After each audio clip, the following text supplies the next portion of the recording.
एक मित्र ने टाइम अर्थात भूत भविष्य वर्तमान के बारे में थोड़ा और समझाने के लिए बोले थे। तो इस वीडियो में हम टाइम के बारे में छलफल करेंगे।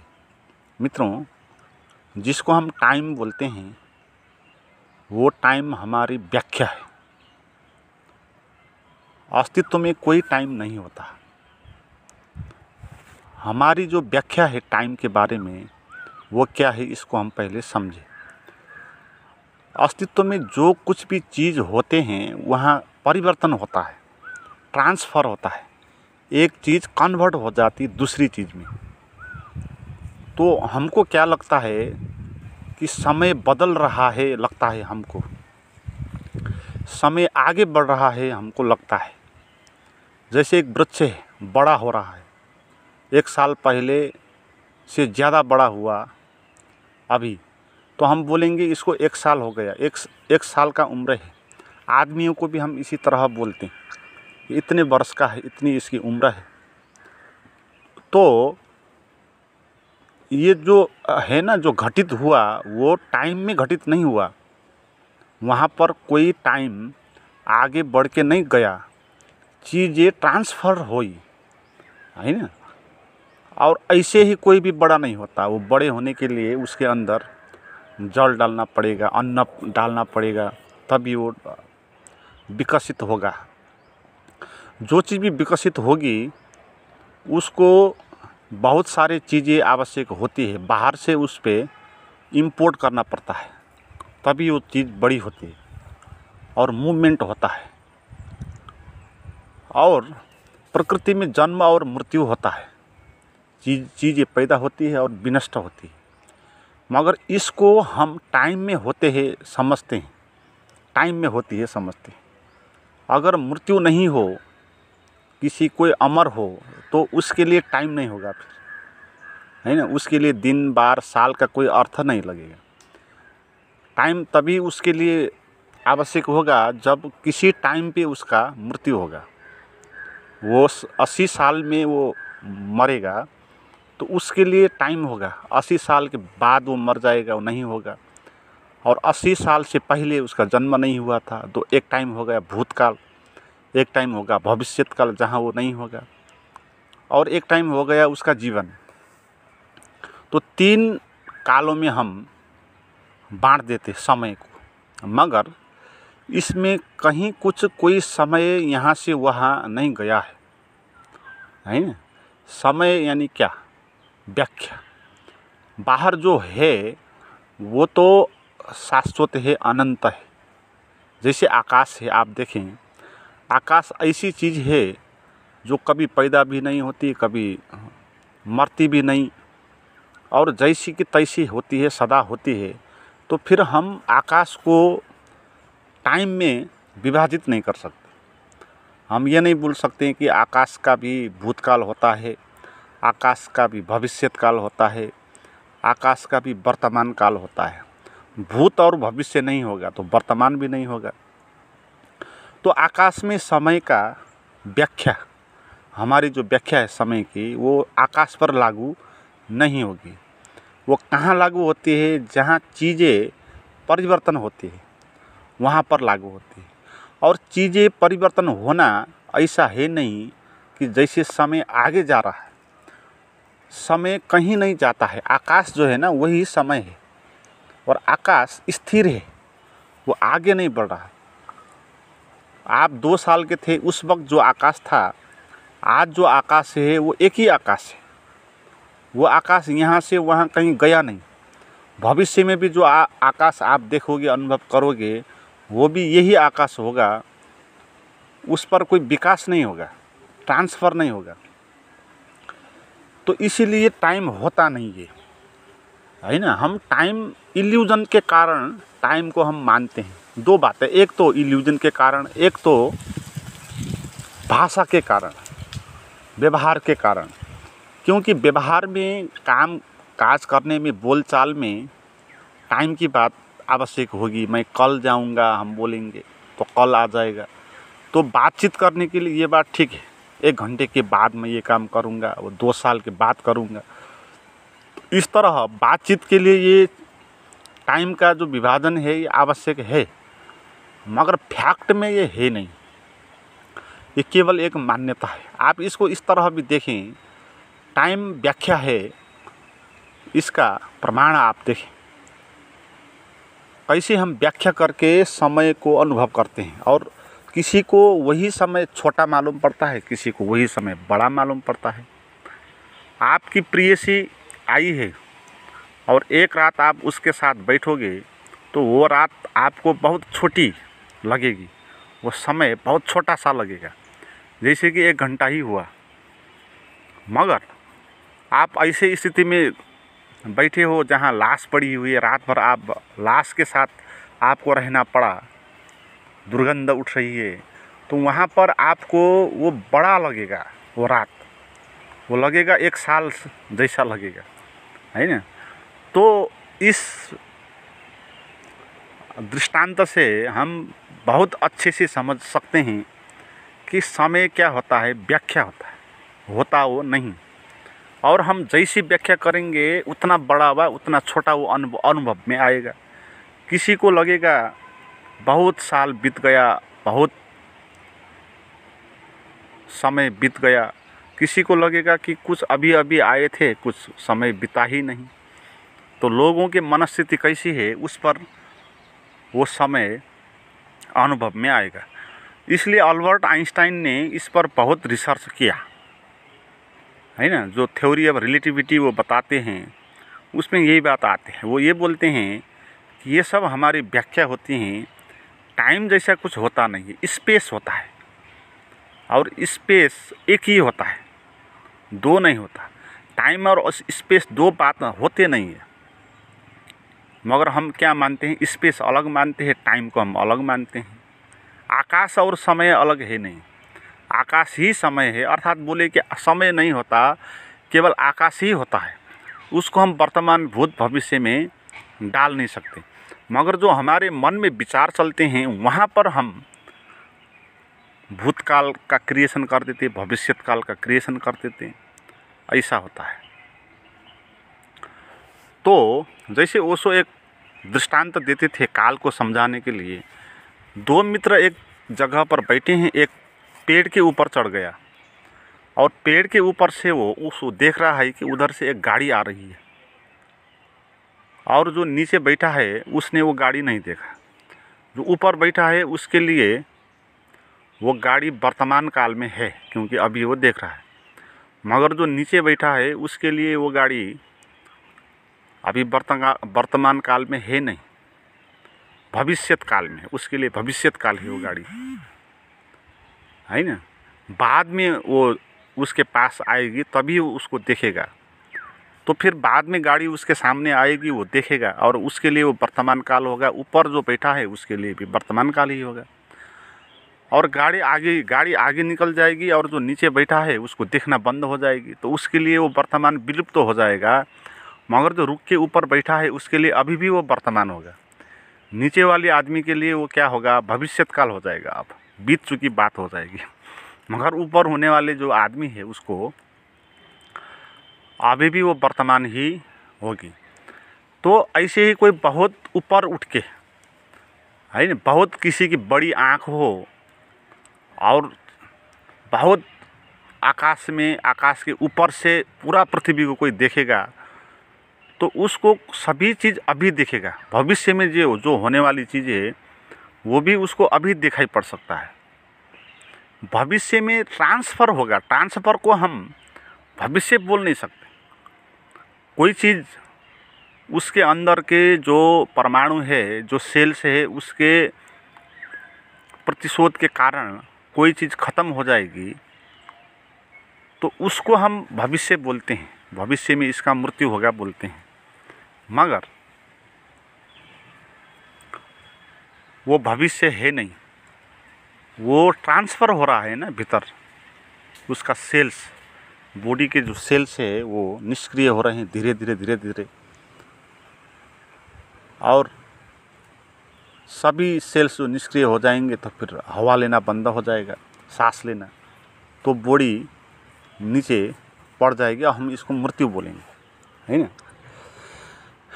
तो वहाँ पर समय आगे बढ़ के नहीं गया है ना। ये जो हम बोलते हैं ना सुबह सूरज उगता है तो उसको हम सुबह बोलते हैं, जब शाम ढलता है उसको हम शाम हो गई बोलते हैं। मगर कितनी झूठी है ये बात आप देखें, सूरज उगता भी नहीं है, डूबता भी नहीं है ना। सूरज तो अपनी जगह पर होता है, पृथ्वी चक्कर लगाती है और चक्कर लगाने के कारण उसके बैक साइड में सूरज का किरण नहीं पहुंचता, इसलिए वहाँ अंधेरा छा जाता है और उसको हम क्या बोलते हैं, रात हो गई बोलते हैं। और जब पृथ्वी परिक्रमा करके वो छाया वाले जो हिस्से थे पहले, तो वो रोशनी के आगे आ जाता है, तो फिर हम उसको दिन हो गया बोलते हैं, सुबह बोलते हैं, शाम बोलते हैं, दोपहर बोलते हैं। ये हमारा समय है, ये हमारी व्याख्या है। मगर ऐसा कुछ है नहीं, है ना। सूरज नहीं उगता है, डूबता भी नहीं, मगर हम उस सूरज की गति को देखकर हम व्याख्या करते हैं। सूरज ठीक ऊपर पहुंचेगा तो हम उसको बोलेंगे कि दोपहर का समय है ना। शाम डूबने लगेगा तो हम बोलेंगे कि शाम का समय, और अंधकार हो जाएगा तो रात का समय बोलेंगे है ना। मगर अंधकार भी पूरी पृथ्वी पर नहीं होगा। यहाँ से सूरज डूबेगा तो पृथ्वी के दूसरे हिस्से पे जहाँ रोशनी नहीं पड़ रही थी वहाँ रोशनी पड़ना शुरू हो जाएगा। तो इसलिए बहुत सारे देश हैं, कहीं दिन होता है कहीं रात होता है। हमारे इधर अभी दिन है तो पश्चिमी बहुत सारे देशों में रात होगी, क्योंकि वहाँ पर पृथ्वी का वो हिस्सा रोशनी के आगे नहीं आया।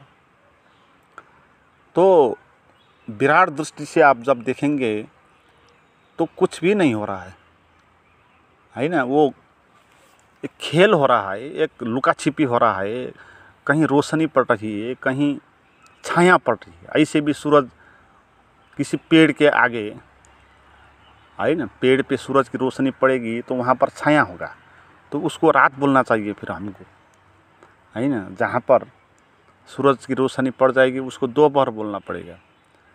तो ये धूप छाँव का खेल है ना, तो इसको हम समय के रूप में व्याख्या करते हैं, ऐसा बात है। तो क्या होता है, समय नहीं होता है, सत्य होता है, या बोले कि वर्तमान ही होता है। वर्तमान भी बोलना नहीं चाहिए, क्योंकि वर्तमान बोलेंगे तो वो भी वो 3 काल का एक हिस्सा के रूप में आएगा। तो इसलिए वर्तमान बोलना भी अच्छा नहीं है उसको। मगर भाषा और है नहीं शब्द, तो वर्तमान उसको बोलते हैं। तो एक ही काल होगा, वो होगा वर्तमान, है ना। उससे अलावा कोई भी काल नहीं होगा, और वो आगे भी नहीं जाएगा, पीछे भी नहीं जाएगा, वो स्थिर होगा। जैसे आकाश है वही काल है, वही वर्तमान है। आकाश ने सभी चीज़ों को भीतर से भी बाहर से भी घेरा हुआ है, और आकाश कहीं जा नहीं रहा, उस पर समय नहीं गुजर रहा। वो करोड़ साल के बाद भी ऐसे ही आकाश होगा जो अभी है, यही होगा। उसके लिए करोड़ साल का कोई अर्थ है नहीं, उसके लिए भविष्य है ही नहीं, भूतकाल भी नहीं है ना। आकाश के लिए ना भूतकाल है ना भविष्य काल है। तो हमारे जीवन में हम इसको अप्लाई कर सकते हैं। हम भी भूतकाल और भविष्य काल की चिंतन करते हैं, उसी को स्मरण करते हैं, उसी के चिंता में पड़ जाते हैं और दुख पा लेते हैं, जो है ही नहीं, है ना। जैसे भूतकाल होता है, तो भूतकाल का क्या अर्थ है, आपकी व्याख्या है वो भूतकाल, वो सत्य है नहीं। जैसे भूतकाल में आपको किसी ने धोखा दिया था और वो बात आपको जीवन भर पीड़ा दे रही है, तो इसका अर्थ क्या है, उसने एक बार तो आपको धोखा दिया, मगर आप बार बार उसे धोखा पा रहे हो, आप बार बार उसका पीड़ा भोग रहे हो। क्योंकि जो आपके मन में वो धोखा देने वाला जो है उसका स्मरण आया, तो आप उसको बोलेंगे कि भूतकाल, मगर वो कुछ काल है नहीं। वो मन में जो अंकित विचार है ना, वो विचार चल रहा है, वो भी अभी चल रहा है वर्तमान में। और जो धोखा देने वाला व्यक्ति का चित्र आपके मन में आएगा, वहाँ पर वो व्यक्ति सत्य के रूप में नहीं आएगा, उसके इमेज के रूप में आएगा, व्याख्या के रूप में आएगा ना। वास्तविक तो वो धोखा देके चली गई, अब वो वापस आने वाली नहीं है और वो घटना फिर दोहरने वाली है ही नहीं। मगर मन में जो विचार आया ना वो कुछ है नहीं, झूठ है। ऐसे ही भविष्य की बात भी है। हम भविष्य में हम क्या करेंगे, कल हम ये कैसे करेंगे सोचते हैं, पीड़ित होते हैं। मगर जो मन में हम कल के बारे में सोचते हैं ना वो कहीं कल है नहीं, है ना। वो कल भी अभी आप जहाँ पर है जैसे है इसी तरह के होंगे, यही आकाश होगा वहाँ पर भी। मगर आप कल्पना करोगे, कुछ क्रिएशन कर दोगे अपने भीतर कि ये काम कैसे करना है, अगर इसने ऐसा कर दिया तो मैं क्या करूँगा, ऐसा बोल दिया तो क्या करूँगा, तो आप चिंतित हो जाते हैं। मगर वहाँ न कोई आदमी है जो बोल रहा है, न चीज़ें हैं कहीं घट रही जो आपको पीड़ा दे रही है। आप खुद ही मन में क्रिएशन कर रहे हो एक आदमी का, और उसके द्वारा अपने को शोषित कर रहे हो और पीड़ित हो रहे हो। सब मन का खेल है। जब भविष्य आएगा, कल जब आप वो काम करने जाओगे उस वक्त तो दूसरी घटना घटेगी ना। जो आपके मन में चली वो घटना वहाँ पर नहीं घटेगी, वो तो झूठ है। कल जब आप उसके सामने जाओगे और वो काम करने जाओगे तो वहाँ पर आप दूसरे जाओगे। मैंने पहले भी बहुत वीडियो में कहा था कि जो चिंता करता है भविष्य की वो अभी का आदमी होता है, और वो भविष्य जहाँ पर उसको काम करना होगा वहाँ वो काम करने वाला कौन होगा, वो दूसरा व्यक्ति होगा। हमारे भीतर बहुत सारे मैं होते हैं। अभी चिंता करने वाला मैं और भविष्य में उसको भोगने वाला मैं एक ही मैं है नहीं। भविष्य में उसको भोगने वाला मैं दूसरा आएगा आपके भीतर, क्योंकि कल आने में बहुत समय है ना। उस समय में आप थोड़ा विकसित हो जाएंगे, आपके भीतर समझदारी बढ़ सकती है, आपके भीतर निरहंकार भी हो सकता है, आ सकता है ना। तो बेकार में हम चिंतित होते हैं, जो बाद में होगा नहीं वो चिंतित हो रहा है ना। जो मनस्थिति बाद में होगी नहीं, आप देखिए ना कितने हम घबरा जाते हैं। जैसे हम इंटरव्यू देने के लिए जाते और कल इंटरव्यू है, आज बहुत पीड़ित हो जाते कि क्या करूँगा, कैसे करूँगा, क्या बोलूँगा, अगर लोगों ने ऐसा कर दिया तो मेरा क्या होगा। तो ये बात मन में सोच के हम पीड़ित हो जाते। मगर वहाँ पर कोई भविष्य है नहीं, हमारा कल्पना है वो भविष्य। तो जब आप इंटरव्यू देने वहाँ पर जाओगे वो वर्तमान के रूप में आएगा, भविष्य के रूप में नहीं आएगा। वो वर्तमान के रूप में आएगा, और वर्तमान के रूप में जब आएगा वहाँ पर बैठोगे और आप बातचीत करोगे, और वो बातचीत करने वाला आपके भीतर जो मैं होगा वो मैं वो नहीं होगा जो कल रात पीड़ित हो रहा है। यहाँ पर जो परिवेश है आगे पीछे वो सभी के कारण कोई और वृत्ति और मैं आपके भीतर खड़ा हो जाएगा, और वो चिंतित नहीं होगा फिर, क्योंकि वर्तमान में चिंता नहीं होता, सोच के चिंता होता है। आप इंटरव्यू दे रहे हो, आदमी आपके अंतर्वार्ता लेने वाले आगे है, तो उस वक्त आपको पीड़ा नहीं होगी, क्योंकि वहाँ पर सत्य हो रहा है ना। कल्पना की बात वहाँ है ही नहीं। जो प्रश्न पूछता है, जो आप जानते हैं वो बता रहे हो। मगर चिंता कब होती है? सोच के, भविष्य में कैसे दूंगा ये सोच के होती है। तो ये भ्रम है, इसको छोड़ देना चाहिए। भूतकाल भी नहीं होता कोई, भविष्यत काल भी है होता नहीं है, और केवल एक वर्तमान होता है।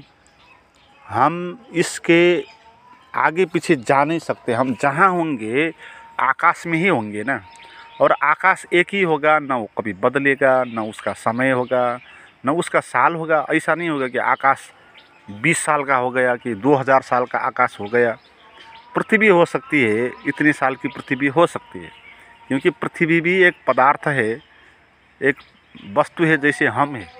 और वस्तु जो होती है उसके भीतर रिएक्शन होगा, अणु होंगे, मॉलिक्यूल होंगे, एटम होंगे, वो रिएक्शन करेंगे भीतर, और उसके भीतर कुछ बदलाहट आएगी, तो इस कारण वो नष्ट होंगे फिर पैदा होंगे, विनष्ट नहीं होंगे, नहीं होगा।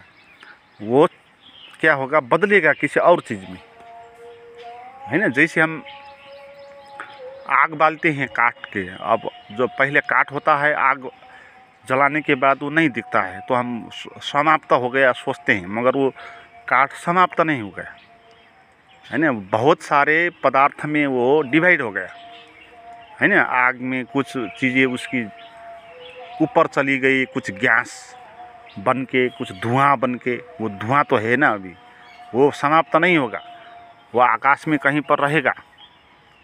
तो कुछ उसकी राख हो जाएगी, तो राख भी एक चीज़ है, कुछ उसका कोयला होगा।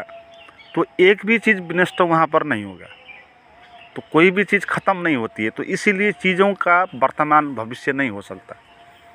ट्रांसफ़र को हम बोलते हैं, ट्रांसफ़र होता है, इसलिए हम वर्तमान भूत भविष्य बोलते हैं। हमारे आँख भी एक ही जगह देखती है ना, तो जहाँ हम देखते हैं उसको वर्तमान बोलते हैं। पीछे हम नहीं देखते हैं, इसके लिए पीछे हमारे लिए भविष्य हो सकती है। हम जब पीछे मुड़ के देखेंगे तब वो भविष्य वर्तमान होगा, मगर जब हम नहीं देख रहे हैं, वो पीछे का हिस्सा भी हमारे लिए भविष्य ही है, अगर ऐसी बात है तो, है ना। तो आकाश की उम्र नहीं होगी, उम्र भी जिसकी होती है ना वो भी गलत है। उम्र का क्या अर्थ है कि एक दिन वो मरेगा बोलते हैं ना, विनष्ट कोई भी नहीं होगा, है ना। कोई भी चीज़ विनष्ट नहीं होती, ट्रांसफॉर्म हो जाती है ना। और इसको हम मृत्यु नहीं बोल सकते। मृत्यु का अर्थ ये है तो कोई चीज़ ऐसी जो पूरे ही विनष्ट हो जाए, उसका कुछ ना बचे, मगर ऐसा नहीं हो सकता।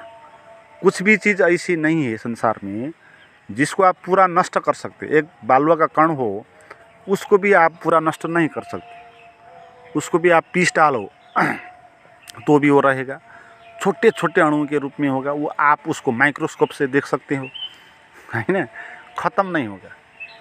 तो आइंस्टाइन ने इसीलिए वो E=mc² का फार्मूला बताया, और एटम बम का आविष्कार हुआ। एटम बम का आविष्कार कैसे हुआ? इसी सिद्धांत से हुआ कि हम किसी भी चीज़ को विनष्ट कर नहीं सकते, क्योंकि हर एक चीज़ के सबसे छोटा एक अणु होगा, उस अणु के भीतर कुछ एक चक्र होगा, वहाँ पर इलेक्ट्रॉन, प्रोटॉन, न्यूट्रॉन होगा, और वो अपने सर्कल में घूमते रहेंगे।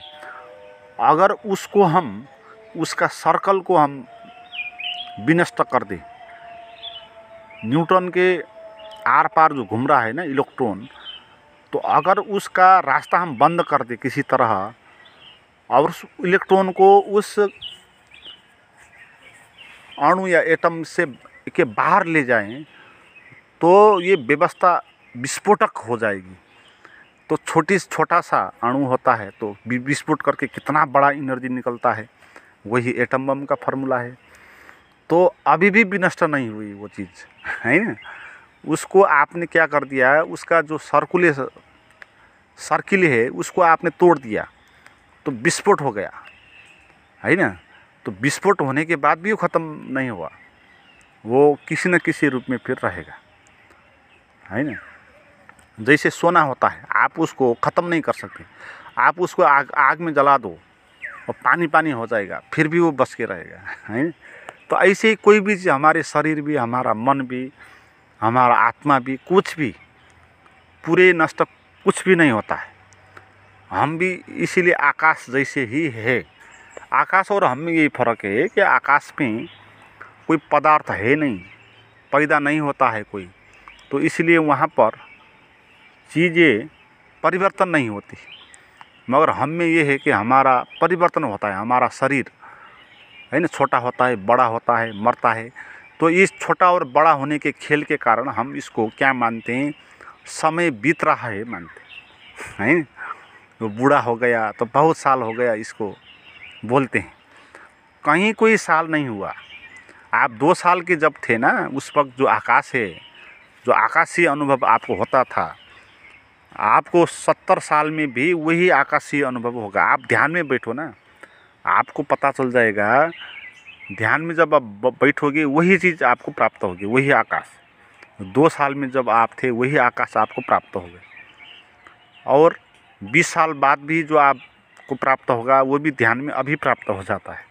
तो ध्यान में हम जानते हैं कि काल होता नहीं है। एक आकाशीय चेतना होती है जो सर्वव्याप्त होती है, जिसकी उम्र नहीं होती, जिसके आगे पीछे होता नहीं। तो ये जीवन का खेल है मित्रों।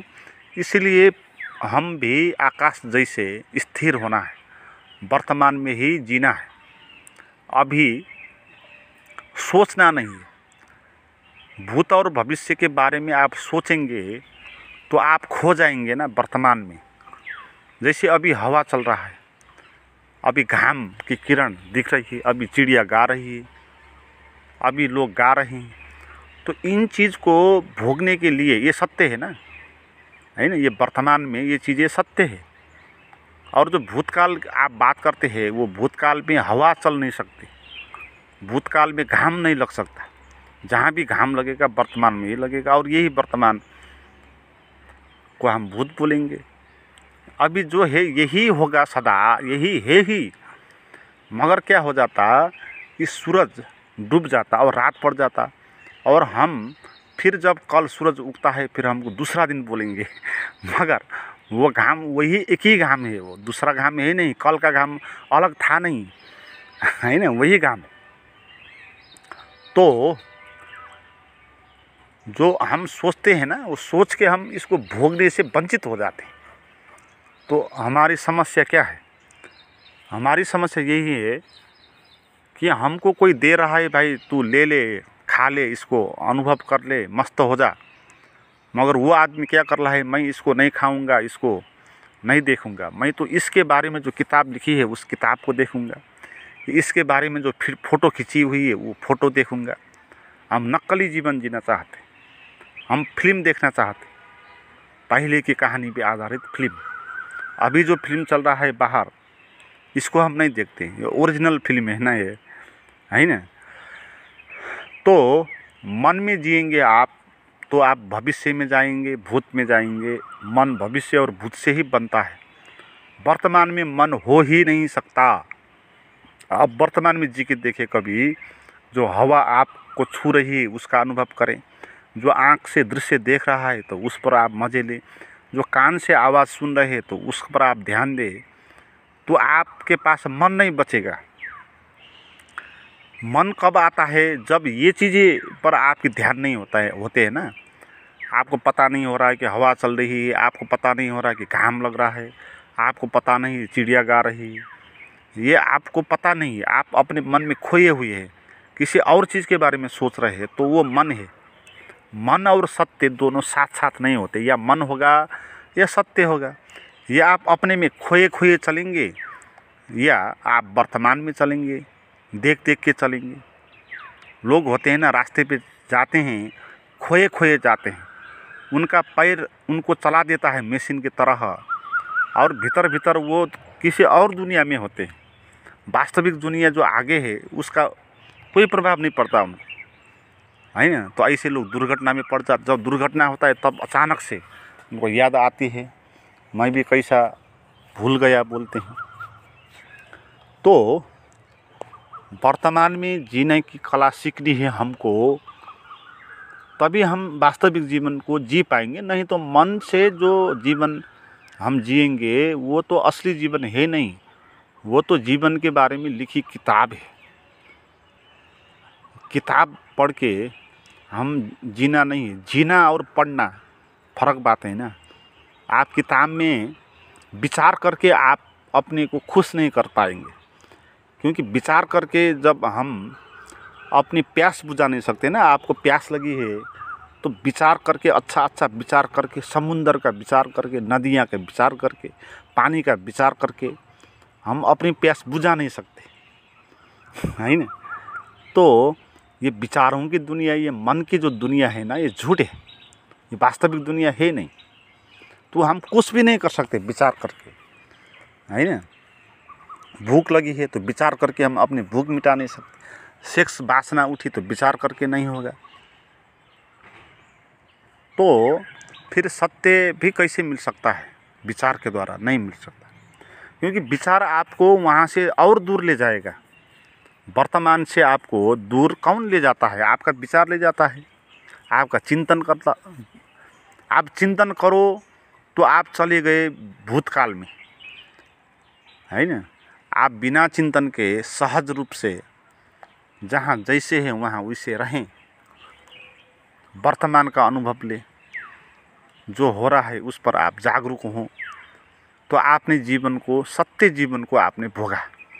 अगर ये आप जागरूक नहीं है, वर्तमान के प्रति मन के भविष्य और भूत में जी रहे हैं, तो आपने जीवन को भोगा ही नहीं। आपने जीवन को कैसे कह सकते हैं आपने जीवन को भोगा है? आपको तो पता ही नहीं हुआ कि वहाँ पर एक फूल भी फूला था और उस पर सौंदर्य प्रकट हो रहा था। आप उसी रास्ते पर चले गए थे।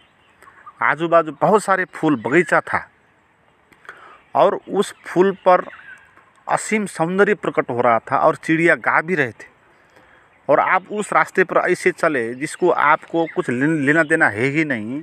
आप भीतर भीतर कोई योजना करके, कोई भविष्य का प्लान करके, और भूतकाल में उसने मुझे ऐसा किया था, उस पर क्रोधित होकर आप चल रहे हैं। तो आपने वास्तविक जीवन जिया नहीं, आपने चूक गए। वहाँ फूल का सौंदर्य आपको दिखाई पड़ना था, चिड़िया का आवाज़ आपको दिखाई पड़ना था, सुनाई पड़ना था, आपको मस्त होना चाहिए था, है ना मित्रों। इस वर्तमान काल में जीने के लिए मन के जंजाल से बाहर निकलना है, तो उसके लिए ध्यान सहायक हो सकता है आपको मन से बाहर आने के लिए। तो मेरे पास जो प्राइवेट गाइडेड मेडिटेशन है वो करके आप मन से बाहर आने की कला सीखना चाहते हो, तो उसके लिए आप मुझे चैट करें। उसका व्हाट्सएप का नंबर और लिंक डिस्क्रिप्शन में दिया हुआ है।